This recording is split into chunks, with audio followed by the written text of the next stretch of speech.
Hey, everybody, welcome back to this month's Every Day is Black Mental Health Day. This month, we're talking about Black men, mental health, Black men in general, the cost of being strong, what that looks like.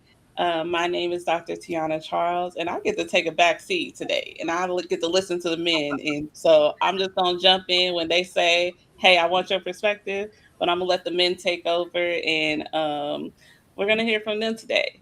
So, Terry's going to be our moderator today. And if you want to introduce yourself and everybody else can introduce themselves next, take Well, over.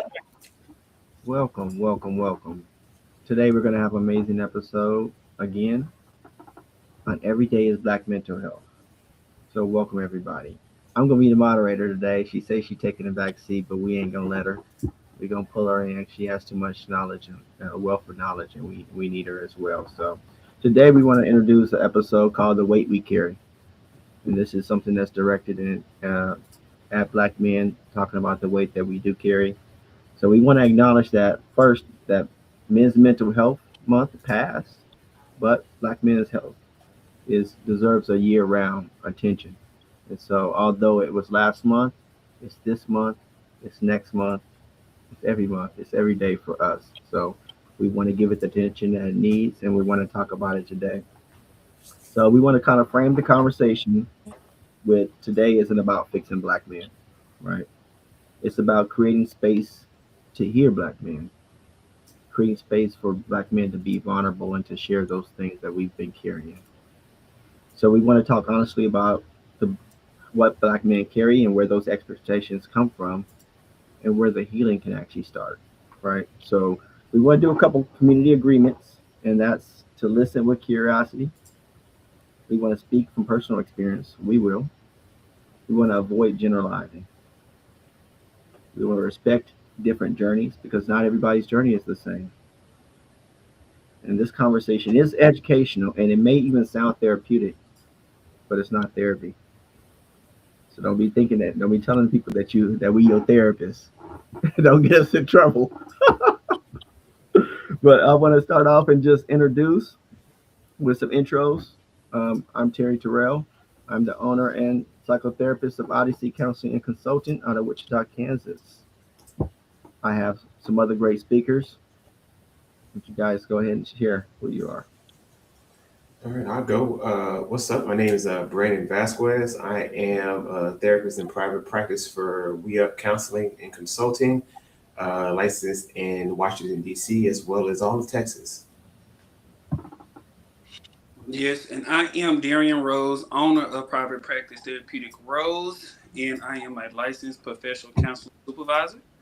Um, Hopefully, coming up, I will be it. So, I'm happy to be here. Ain't no hopefully we gonna speak for that for you, brother. Yeah, it's gonna I happen. appreciate Future Dr. Darian. it. Right. All right, Dr. T, you wanna introduce yourself too? Reintroduce myself. My name is Dr. Tiana Charles. I am the owner and founder of Calliope's Corner. I provide mental health services and education to um, a lot of different people, but in 6 different states: Texas, California, Alabama, South Carolina, Kansas, and Nevada. And so if you are in any of those states, let me know. I can see if I can help. She gonna help y'all. Right. All right, we're gonna start this off with one sentence of what does emotional wellness mean for you today? Mm. Uh, Emotional wellness. Okay, so well, I would say that for me, emotional wellness is really just the ability to not only understand but also be able to like manage my own emotions in a healthy, constructive way. Not taking out my frustrations on anybody. Being able to bounce back, be able to recover when things don't go exactly as you would like. I mean, like driving through these Houston streets, literally the traffic is horrible. It could easily ruin your day if you let it. But I lean on my uh, using that emotional wellness to help me be able to just like get that frustration out then and there, let it go, and not have to carry that into the rest of my day. So when I say emotional wellness is the ability to be able to do that on a like a consistent basis. Good stuff. Good stuff. Mhm. And I would say for me, it's having the capacity to manage and be self-aware of where your emotional current state is. Not the past, not the future, but just being current. So just being really self-aware within the present moment and having the self-awareness of what that is, whatever you might be feeling. Okay, that's good stuff. Can you expand on that a little bit? What is self-aware for some of our viewers? Self-awareness, I see self-awareness of being aware of self and where you are, what's going on with you.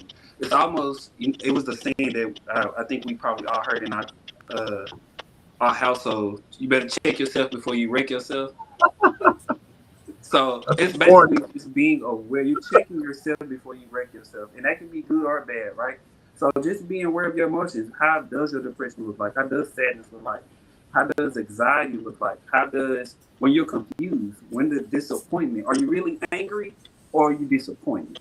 So being aware of what your emotions is, and us as black men, society, and ourselves, we always go, "You angry? You're angry? You upset?" No, you're not angry. You're disappointed. Yeah. And that's two different things, and you are allowed to have those different emotions. So learning what those other emotions are, being able to identify them, being able to recognize them, be able to be aware of self and whatever it is, not just bad, also good too. But be aware of what you're feeling within the present moment. Yeah.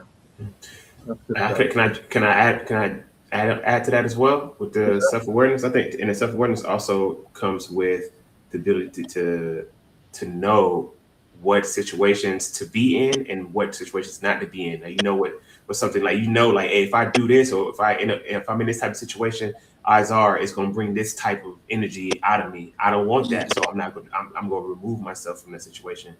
It means removing yourself from situations. It means removing yourself from people.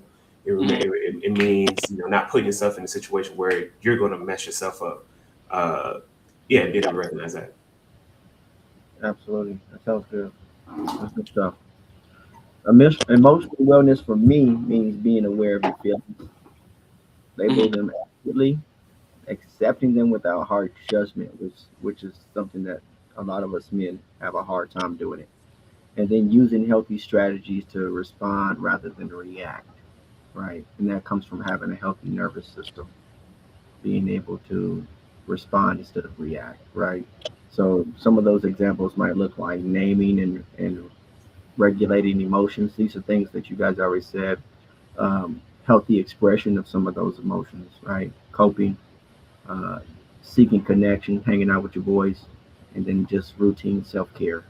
Those coping skills on a consistent basis to where that now that's self care, right? Dr. T, we can't leave you out.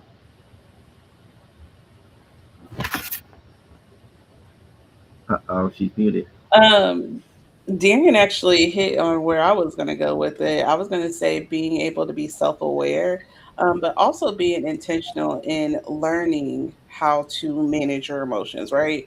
Yeah, That's not something that's taught to us. That's most of the time, right?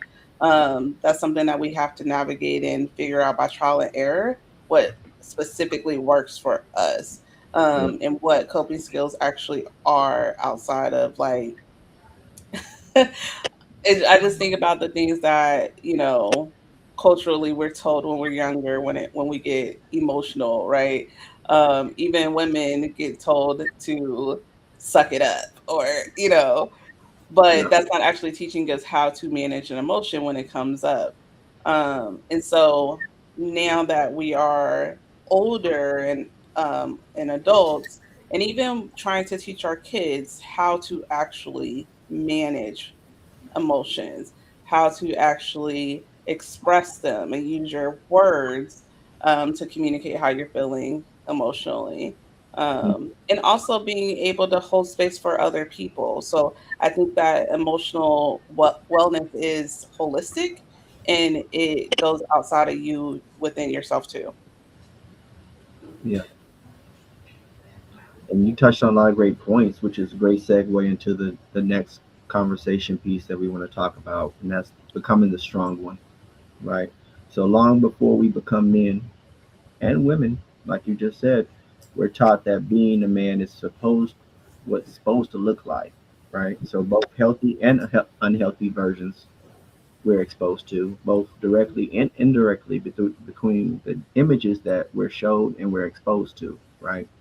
So when we talk about that, when did you realize there were expectations placed on you as a black man? When did I realize expectations was placed on me?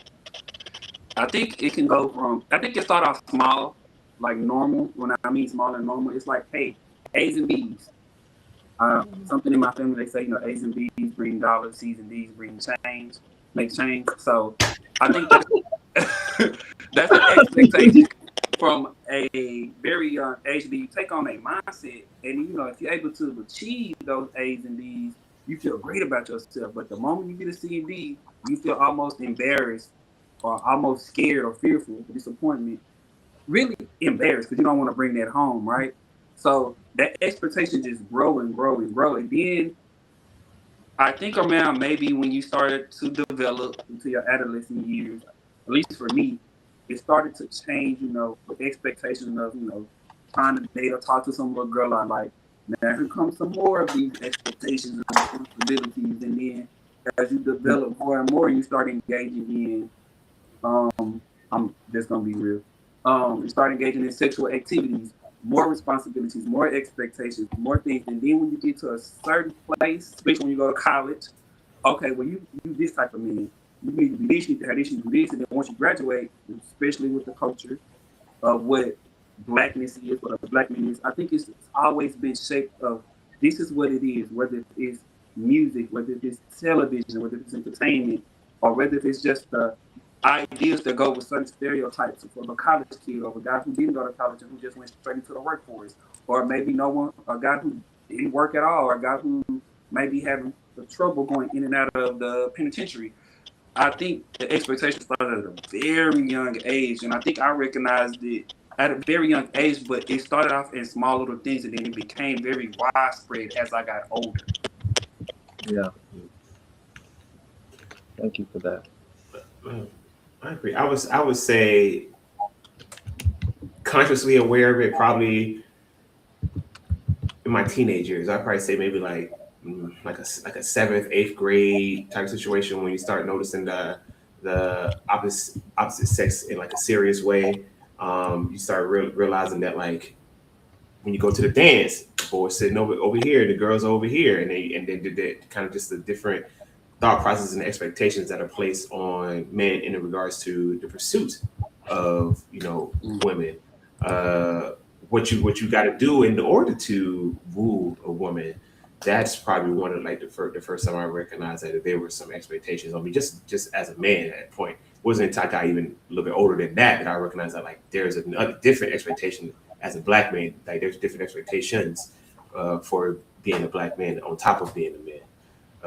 And to be honest with you, I'm still discovering and unraveling, the different types of expectations that exist for black men, whether that be things I took on myself and I didn't recognize that it was something that wasn't inherently I desired, but just something that I just learned and picked up through like what I see and what I saw and what I heard. Yeah, I think I think for me, I think a lot of the stuff even happens when you're young, like in preschool, right? Mm-hmm. You find out there's expectations, and they only intensify, as you become an adolescent and early adulthood, and then you start encountering like different treatment, the stereotypes, and like the messages that come with some of that, right? I think Dr. C was saying something earlier, but just even the women are observing these things that are being consciously put in all of us, right? You hear the messages like "be a man" messages, right? Mm-hmm. And some of that stuff happens as young as 2 or 3 years old, But these kids, we absorb those messages at very young ages, even down to some of the toys and stuff that these kids are trying to play with, that they find out quickly you can't play with the Barbie dolls. This is the expectation that you're supposed to be playing. You're supposed to be over here playing with the boys. Go play with the boys. Those are the type of messages I think are even given to kids as young as 2 and 3 years old, right? Elementary school, you have a lot of the peer policing, and even the teachers kind of reinforce some of that, even in the gender roles. So I think it starts as young as 2 and 3, and it just intensifies just through the cultural space that we're in. How about you, Dr. T? Um, Let me flip the question for you. But when have you first seen maybe your uh, cousins or other the males in your life? When have you start first seeing the expectation for some of them? So a little about me. I am the only girl, and I'm the youngest girl. Hmm. So we're all 6 years apart. So I kind of saw expectations for them pretty early. Um, for example, one of the things that I think of immediately when it comes to that question is the role of protection, right? Mm. That comes early for men. You're expected to protect your little sisters, protect your little brother, protect your mom, depending on the situation, right? Um, Make sure that you have all these roles. Like, for example, make sure you hold the door open for a girl when she comes through, or make sure you're the one closer to the street. Things like I Mm-hmm. still that. do that. I still do that. Uh, Even though you're like 10 years old, you're not about to do nothing to nobody. So, but that's an expectation early, is to step into that role of protection for everybody around you. And so that's kind of where I started it. Like me and my brother, I was tied to his hip. Like from young age too. Like you see him, you see me. And so that's kind of where I started seeing it with the men in my life. Man, that's a good point. I mean, protection is something that's taught to a lot of young men. All right, which is again a great segue into our next question, where we start talking about what strength looks like and what are the messages that men received when they were young. So, my question for you fellas is, what messages did you receive about strength? I would say for me, what I'm thinking about it, I think the strength was like a purely physical, Okay. action oriented thing. When you think about strength, it meant like physicality. It meant like getting in somebody's face. It meant beating somebody up, or the ability to Mm, project that out. Um, yeah. it's not a lot of. I didn't get a lot of information, or I didn't receive, or I didn't notice a lot of information coming my way about how you could protect in other ways, whether that be emotionally, whether that be mentally. That's something I didn't learn and develop until I got much older. But I think on the face of it, the first thing you learn about strength is just like literally your physical ability. Can you run fast? Can you jump high? Can you lift strong things? Can you knock that person out? Yeah. Can you not get knocked out if someone hits you? Mm-hmm. Not get knocked out. Yeah. Wait. If you get knocked out, it's quiet for you. If you get knocked out, Mm-hmm. that's You like one take of the that. worst things that can happen. Yeah. Hey, he told you better not get beat up because then you got to Mm. fight tomorrow. Mhm. Yeah. You You gotta go better back. You win. gotta go back home and fight mama. Yeah, you gotta come out. Yeah, Yeah, you better another little. win. Yeah. Yeah, I like what you said because for a lot of young men, often they're taught that strength it means hiding vulnerability, Mhm. right? So solving problems alone and toughness, proving toughness, right? Making sure that you don't get knocked out. But healthy strength, we talked about earlier, includes emotional awareness and asking for help and honest connection.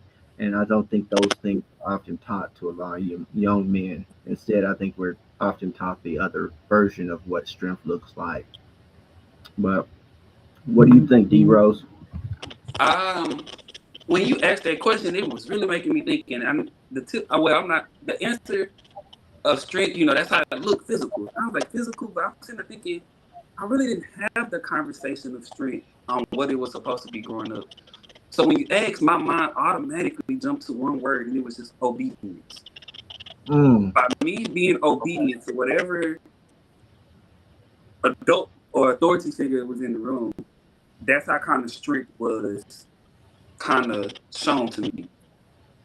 You have to be obedient to whoever the adult is, whoever the authority figure is. You get left with the younger cousin, nothing but like 2 or 3, 4 years older than you. Like, listen to what they gotta say.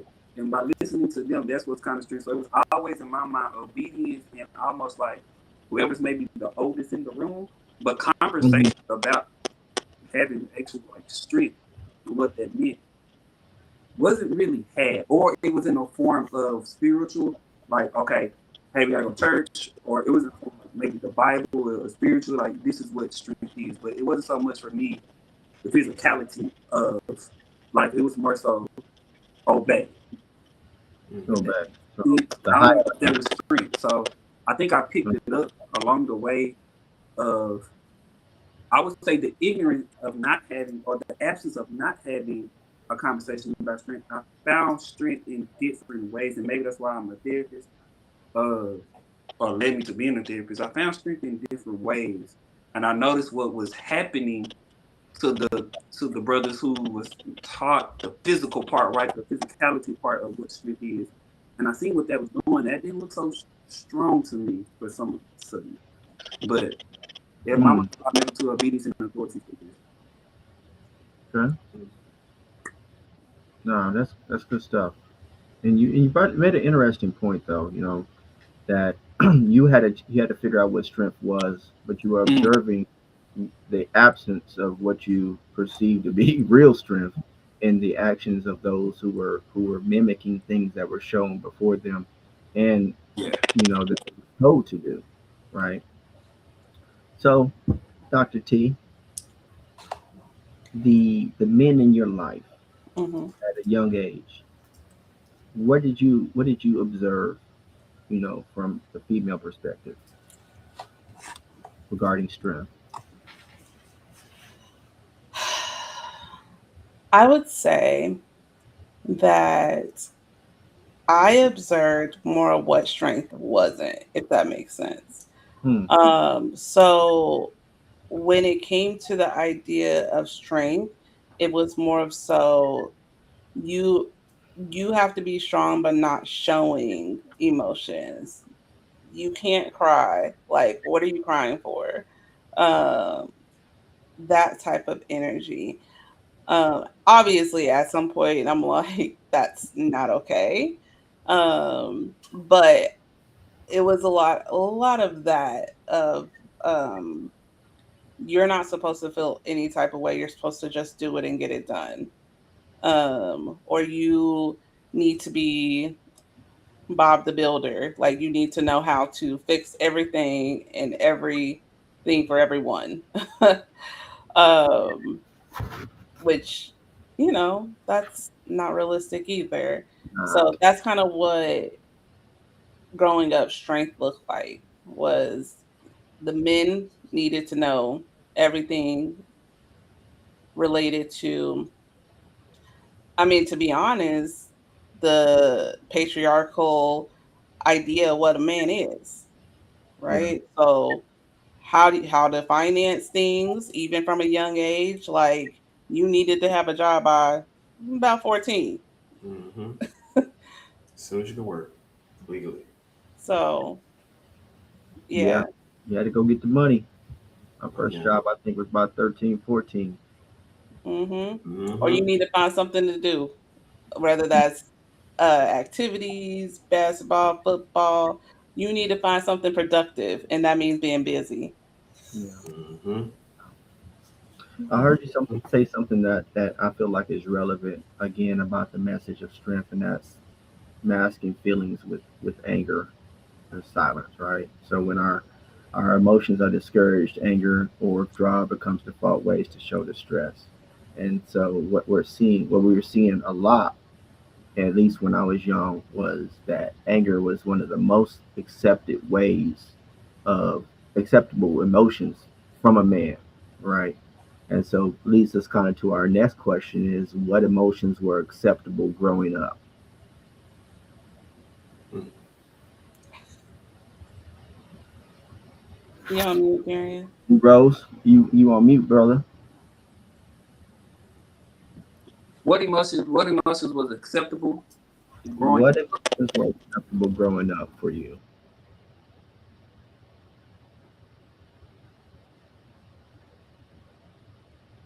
I never thought about that question. But I think about what wasn't acceptable, which we kind of said, but what was,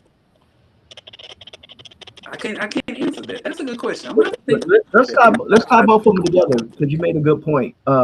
What emotions were discouraged and what emotions were acceptable? Well, for me, discourage for me was, I ain't gonna lie to you. I used to be a crybaby. I was a crybaby. Well, I go out there, I play football, play basketball, but I was the one that never got picked. I was the one that if we playing sideline football, where you catch the ball, catch on the sideline, they gonna hit you real hard. I was the one that was crying, so I knew I wasn't gonna play football. But they was always, tell me, stand up, stop crying, or they never wanted to play with me, right? So I know that was discouraged. But what was encouraged, eventually, what was encouraged for me was always being myself. Mm, Always to like, hey, be yourself regardless of whatever is happening. Um, being individual, so a certain uniqueness of just being yourself. Hey, be yourself. It always came back to just be yourself, be yourself, be yourself. So I don't know what emotion that is, but I can tell you, not crying. I did hear the not crying, man up, or when you're really frustrated, disappointed, or you just got a whooping, stop crying. Like, hey, that hurt. Let me get this out a little bit. Uh, but as far as what's being encouraged, I think just more so just my own uniqueness and me standing out. It just always came back to, hey, just be yourself. okay. So That's that's interesting because I'm thinking about my personal experience. My mom, my parents, especially, were very like, you be yourself. You know, what I'm saying, don't be afraid to be yourself. But it was also accept when it goes counter to what we tell you to do. yes, Um, yeah, so like for what was discouraged, like yeah, I could be smart, but I can't be too smart. You know what I mean? I can't call out too many inconsistencies that I'm noticing. The whole like do as I say, not as I do type of situation. So mm-hmm. so a lot of so we could be angry, but you can't show it, and it can't be about anything that has anything to do about what they told you to do or some kind of responsibility they putting on you or a task they're giving to you. Um, any kind of resistance, really, when it comes to those type of things, it's just like Darren said, like obedience is kind of what is expected, and I guess kind of rewarded when it comes to how I experienced growing up, and to a point. So I got to the point where I was too big to really be pushing around literally, but what was kind of celebrated and what they wanted me to be able to do is be able to think for myself. Um, which now I think about it is like you wanted me to think for myself, but I can't really use the information that comes from me thinking for myself. But yeah, that's a really interesting question that I never really haven't really thought too much about. Um, so that's all I got for you right now. I gotta do a little more thinking. Oh, Mm-hmm. Too. that's good. You guys have added some good stuff. I appreciate it. And I know it is a tough question. I mean, when I had to think about it myself, one of the things I could automatically think about, one of the emotions that was most acceptable growing up was anger. I mean, although we know now that anger is a secondary emotion, and that's not exactly what you feel at first. Anger is one of the most accepted emotions that I saw in men.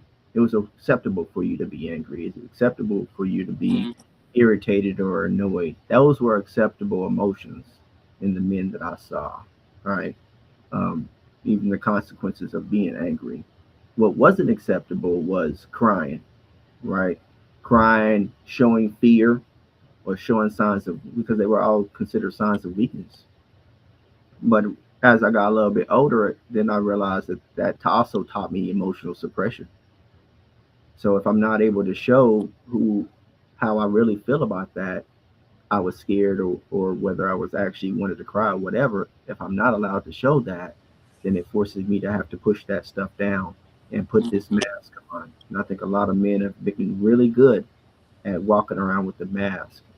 They become their boys suppressing, become the men that are suppressing.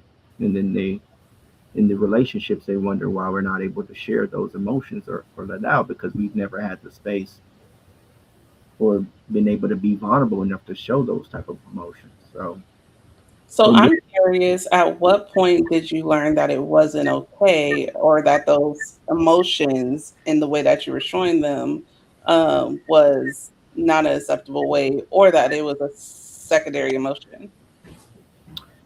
I think for me, once I got educated, once I got into some higher learning, I'm not even going to say high school. I said maybe even almost college. College. Um, and then College. I learned obviously not to put my hands on people at certain points in time, because there were consequences that would restrict my freedom. However, I think once you get into higher learning, then you understand what was happening and why that was okay within the cultural context it was happening there. Hmm.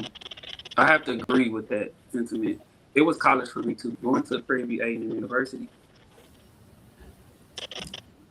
individuality and being in a place where your mind, where everything was questioned, question everything. So Yeah. that gave me the that started opening me to like starting to think about things a lot different.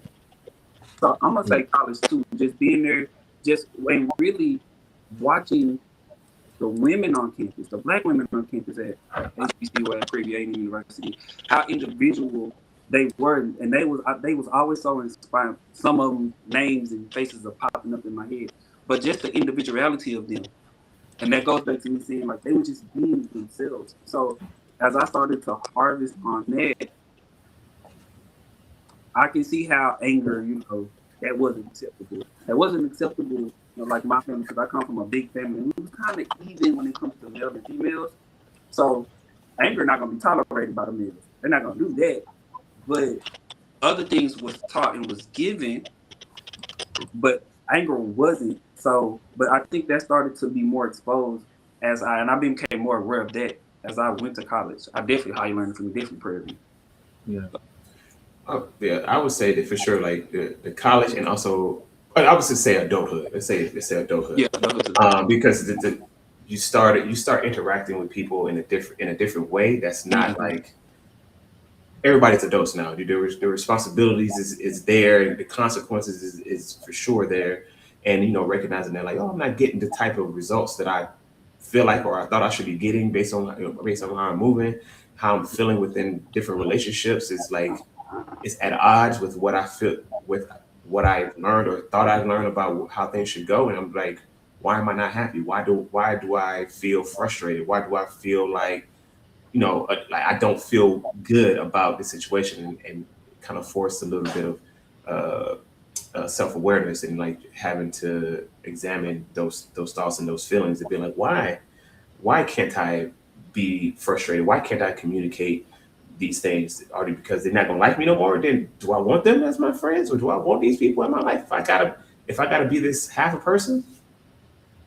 And the older I get, the more comfortable I became with like recognizing that that is true. Mm-hmm. Mm, that's good.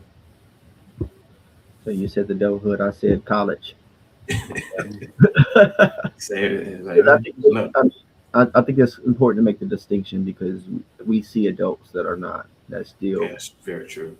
that are still not educated enough. I think, like what you said, D Rose, when you're in an environment where you everything is questioned, and you get to ask those questions, and you're also challenged to explain the behavior that you deem acceptable, and you have to come to new ideas and new ideology about why it is that I operate the way I do. Mm-hmm. Great question, Dr. T. I think the next one talks a little bit about vulnerability. When was the first time that you guys were able to recognize that there was a space for you to be vulnerable in? I'm gonna say my friendships. Mhm. When you come from a household where it echoes sentiments or statements like, man up, stop crying, um, you do exactly that because that is being taught. That's not acceptable here. You can't do that here. I Yeah. love my dad. I love my dad. We have a great relationship. I do remember he was so surprised. He was so surprised when he was like, "Why y'all go talk to your mom? Come talk to me." Well, you told me to stop crying. You told me, you don't want to hear that, so don't talk to my mama. Um, but I would definitely say my friends when we started, we used to sit and talk, and I noticed some of the conversations we was having wasn't normal, and it was kind of a little bit of high school, but especially when we went off to college. Again, going back to Prairie at university, um, and just having conversations that was just things that you been wanting to say, think you've been experiencing your whole life, but then you notice that you're not the only one. So now you're sitting there trading not only what you're kind of going through and a release of what you've been through, but you're sharing a common thing. It's like, hey, you've been through like that, I've been through like this. So I'm gonna say college for me, and then watching going to certain events, seeing certain people come to the campus. Uh, so that also goes back to college for me. I don't want to be too long winded, but it goes back to college for me and my friends. And as we have gotten older, the conversations we have now as men, it can probably be a podcast in itself because we really do challenge each other and be vulnerable and acceptive to whatever that person is going through. And we lay out every option, everything. But first, we make sure we acknowledge that we hear them. And whatever we give back to them, they can take it or leave it, but we still gonna be here. But I want to say my group of friends that I have selected, but I think it got better as I went to college and I noticed how it kind of manifests in other friendship groups too, whether they went to college or not, how it kind of expands. But I'm gonna definitely say my friends that I pick because I'm able to speak to them whether they went to college with me or not. Um, I'm able to speak to them, so I'm. Hmm, that's good. I agree. I would say like my core group of friends. I got a solid bunch. That's where it started. That's where I first like learned like, oh, this is how it could be. It's still a group of guys at the end of the day. So there's some things that like it takes some getting used to or get some warming up to bring that vulnerability out and be able to discuss it. And I even now I still think there are some things that are people we are still a little hesitant to bring up, but we can and will bring it up. But I will say it started with the friendship group, and then it got locked in in dating when I found like my like serious dating when I found my wife. Well, before she was my wife, well, when that was when they come to you and like ask you specific questions, and you be like, oh shit, I don't have an answer for this. But I gotta have an answer for this, and then that was like the last straw right there. I was like, okay, this feels great, and that was just my wife, so she did Yeah. good work. Yeah. No, that's good stuff, fellas. I think one of the reasons I feel like I'm gonna throw this out there because this is one of the reasons why I feel men struggle with vulnerabilities. One of them being culture, upbringing, and just kind of some of the consequences that are taught because you know many men showing weakness, they risk rejection, right? They risk sometimes loss of status or actually real harm depending on the situations in which you're kind of showing that. So hiding feelings becomes a survival strategy and not just a personal failing, right? So it was interesting that you guys talked about friendships because sometimes friendships actually keep the stigma going of some of the traditional things that keep men from not wanting to be vulnerable. So I agree with that. I yeah, agree. I agree with that. And I'm sorry to those guys who saying found the wrong friend group and stuff like that. But like I know that to be true. But I guess I've gotten pretty lucky and I've been able to cultivate a really good friend group, and that's why they've been part of the squad for 2 decades plus. yeah. So get some real friends, fellas. Real friends. How many of us have them? Well, that's real spill though, right? So there's consequences and the stigmas that keep showing themselves in some of the groups. Like we're all talking about the friends group, and I think one of you said this. As you continue to evolve, your friend groups and the expectations change, and in some of those groups you're able to be vulnerable versus some of the ones that maybe you first started with were not always there, and maybe some of those first ones were some of the ones that reinforce some of the stigmas in those groups. So And I'm curious because Brandon mentioned that the first woman, well, he didn't say that. He said a woman that he get was me in able to trouble. be vulnerable, Yeah, like, like, did not that he say. was able to be vulnerable with. Yes, yes. What Yeah, did he like? put the So captions on. I'm curious. The question I was going to ask is, who was the first woman that you were able to be vulnerable with, and what made that be a, you know, what, how can I, as a woman, be a bridge to the black men in my life to Mm, be vulnerable, right? That's ultimately where I'm trying to get with this question. Uh, okay. so what was that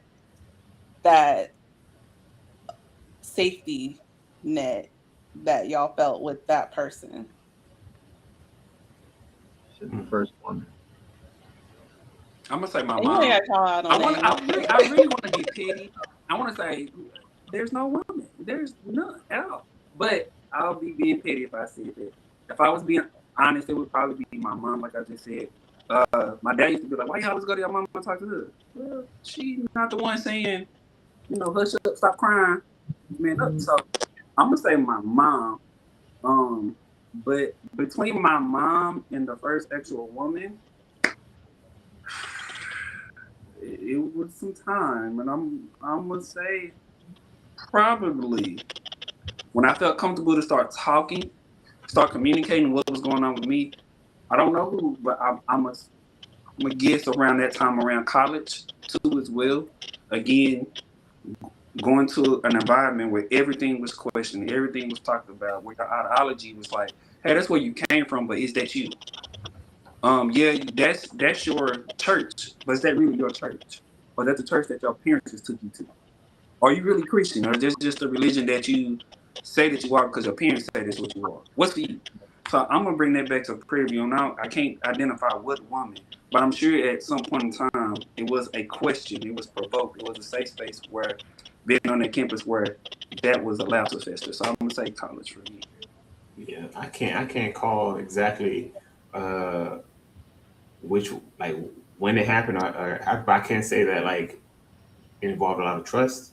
It involved a lot of curiosity. I should say it involved a lot of curiosity first, and then Yeah, curiosity. the Yes. curiosity, and also they had the trust. But definitely the curiosity. It didn't feel like it was any kind of like I'm just putting this using this information. I'm locking it in the vault, and I'm gonna bring it out when I need ammunition. It felt like they were really just trying to get to know me and use that as information to like better tailor their ability to be my friend. Um, and they actually cared about what that answer was, and they moved with whatever that answer was. If that makes sense, and not trying to counter me. Like, yeah, I was like, yeah, but this is it. Now I'm going to evaluate your whole feeling, all your feelings. Mm. It wasn't that. Man, that's a tough question. I feel pressured to say my mom, but I'm gonna be honest. I don't think it was my mom. I think it was my grandma. Mm-hmm. I think it's probably my grandma. Um, and you put the pressure on me. But I think for most men, I think that's a great question, right? It is. What does the safe spaces look like? Who are the women in their lives that create the safe space and allow them to be vulnerable enough to show who they really are and not who have been told to be? So, great question, man. We did not get as far as I thought we were gonna get. So, I'll go by quick. And you got some wonderful questions too. So now Yeah, I'm about to go really sit with I might take it back to my clients. I'm like, hold up. we got Who was the first woman that made you feel safe? And I was like, it's gonna be my first next question. I think I'm about to supposed to hop right in my cousin's chat. We should do a part two. But Okay. also, the reason why I asked that is because the way that y'all struggled is important for us to know too. Because are we actually providing that safe space to where you can immediately be like, oh, my homegirl such and such. That's hands down, right? Mm-hmm. Like as women, we need to know that you probably aren't as safe as you think you are.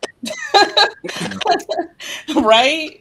And Yeah. so I think that's why I kind of asked that too, was like, I'm Yeah, I'm there's sorry. levels. That I mean, that opens up a lot of great follow-up questions, though. You do. Because I mean, depending on who the woman is in their life, the woman might actually reinforce some of the stigmas that they're trying to get away from around the men. Mhm. That's what I was thinking. The position of the woman too. I think it matters whether she's your mom. If that woman is the mom, a sister, your lover, a cousin, a friend, or an associate. I think the role of her too allows you to be a little bit more vulnerable or less vulnerable depending on the role that she comes in, like depending on the role of that woman. So Mhm. that's what I'm thinking. That part. mm, Actually, I don't think Yeah. there was really any woman who like I had full vulnerability. I might have women friends who like I can be this type of vulnerable with this person, or I can show this part of myself to this person. But I don't know if it was anybody who was like, yeah, I can just be 100% just raw with this one person until Which is sad. Right. And then, and I then we know, also have to acknowledge but that it is. I know. there's some men in some occupations that they still aren't allowed to really be vulnerable, right? Mm-hmm. If you're Facts. working in a prison, or if you're working, Yeah. as a police officer, or some of the positions that we really do look towards, um, that does represent a lot of the stoicism that we're trying to get away from and be more honest and honorable as men. Some of those positions really do reinforce a lot of the stigmas that we're trying to get away from. mhm. Right. So, Hmm. man, I want to ask so many other questions, man, but man, we're gonna definitely have to do a part two. Um, Definitely. Yeah, and I would like to recommend that like one of the things we talk about in the part two, or maybe even the part three, if it goes that long, is just like how I hear a lot of people talk about the patriarchy, especially when we talk about the patriarchy and how you reinforce it, but like we never really talk about how like men also suffer from patriarchy. Like patriarchy, we don't like we get hit by the patriarchy too. Like we suffer under it, No, maybe not in the same way as women do, but we for absolutely we for might have sure what we self got like to her. suffer under the yeah, patriarchy. I Yeah. agree. And that's why I brought it up in one of my answers was because it actually causes more pressure and like this false idea of what strength and integrity is, right? Um, and so I think that would be a great topic to dive into because I don't think I've actually never really heard anybody dive into it. What is it? What does it actually look like? How does it Mhm. kind of invade our culture? Not only how we suffer under it, and also how a lot of times women Oh, reinforce it. absolutely, Mm-hmm. 100%, yeah. 100%. Close us out, Dr. T. All right, so y'all heard it from the men. There is a lot of stuff that we still have to talk about, so we may have to run this back for August. And so, thank y'all so much for being here. Join us next month for Every Day is Black Mental Health Day because every day you are worth being healthy mentally. All right, have a good night, y'all. Blessings. It'd be easy.